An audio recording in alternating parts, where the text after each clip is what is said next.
السلام علیکم دوستو، آپ دیکھ رہے ہیں دوائی سینٹر اور میں ہوں محمد اشتیاق۔ دوستو، حکیم لقمان کو اللہ تعالیٰ نے بہت اعلیٰ درجے کی حکمت و دانائی سے نوازا تھا۔ ان کے بارے میں مشہور ہے کہ وہ ابتدا میں کسی امیر کے غلام تھے اور نہایت بدصورت اور بد شکل تھے۔ امیر کے دوسرے غلاموں میں لقمان جیسا کوئی بھی نہیں تھا، سبھی اچھی شکل و صورت والے تھے اور وہ ہمیشہ لقمان کا مذاق اڑایا کرتے، اپنے حصے کا کام بھی ان سے کرواتے، بلکہ امیر سے بلا وجہ شکایتیں بھی کرتے۔ لیکن حضرت لقمان کبھی شکایت کا ایک لفظ بھی زبان پر نہ لاتے۔ اگرچہ سر سے پاؤں تک جسم کا رنگ سیاہ تھا، مگر انتہائی دانا اور عقل مند انسان تھے۔ دانائی کی ایسی ایسی باتیں کہا کرتے کہ جو سنتا حیرت سے دانتوں تلے انگلی دبا لیتا۔ اس امیر کے پھلوں کے کئی باغ تھے، درختوں پر پھل پک جاتے تو لقمان بھی دوسرے غلاموں کے ساتھ مل کر پھل توڑنے جایا کرتے۔ بعض اوقات غلام جتنے بھی پھل جمع کرتے ان میں اکثر خود ہڑپ کر جاتے۔ ایک مرتبہ امیر نے پھلوں کا شمار کیا تو وہ توقع سے بہت کم نکلے۔ غلاموں سے پوچھا کہ پھل اتنے کم کیوں ہیں، تو انہوں نے لقمان پر انگلی اٹھا دی کہ یہ غلام چوری چھپے پھل کھا جایا کرتا ہے۔ امیر نے یہ بات سنی تو لقمان کو طلب کر کے خوب ڈانٹا اور بے حد سختی کی۔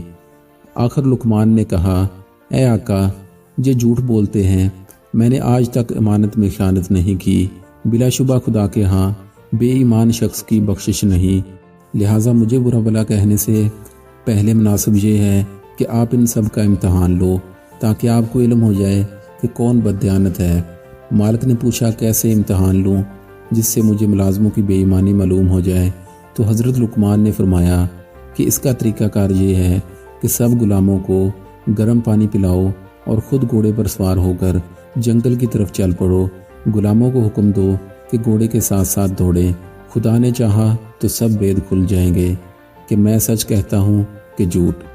آخرکار امیر کو لقمان کی بات پسند آئی اور اس نے سب غلاموں کو زبردستی گرم پانی پلایا۔ لقمان نے بھی پیا۔ پھر امیر نے اپنا گھوڑا جنگلوں اور سبز ہزاروں میں خوب دوڑایا۔ لہٰذا اس گرم پانی اور دوڑ کا نتیجہ یہ نکلا کہ سب غلام تھک ہار کر لمبے لمبے لیٹ گئے، ان کا جی متلایا اور سب نے کہہ کر کے جو کھایا پیا تھا سب باہر اگل دیا۔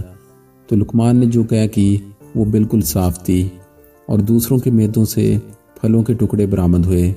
یہ دیکھ کر امیر کو لقمان کی سچائی اور حکمت پر یقین آیا، لہٰذا اس نے غلاموں کو خوب ڈانٹا اور شرمسار کیا اور حضرت لقمان کو ان کا سب کا سردار مقرر کر دیا۔ دوستو، اس ویڈیو سے ہمیں سبق حاصل ہوتا ہے کہ سچ کی آخرکار جیت ہوتی ہے اور ایمانداری کا صلہ اللہ تعالیٰ انسان کو ضرور عطا کرتے ہیں۔ اللہ تعالیٰ ہمیں دین پر چلنے، سچ بولنے اور ایمانداری کے ساتھ زندگی گزارنے کی توفیق عطا فرمائے۔ دوستو، امید ہے آپ کو آج کی یہ ویڈیو بہت انفارمیٹو لگی ہوگی۔ مزید ایسی ویڈیوز دیکھنے کے لیے ہمارے اس چینل کو سبسکرائب ضرور کر دیں۔ شکریہ دوستو، اس کے ساتھ ہی مجھے اجازت دیجیے، تو ملتے ہیں نیکسٹ ویڈیو میں۔ تب تک اپنا بہت سارا خیال رکھیے گا۔ اللہ حافظ۔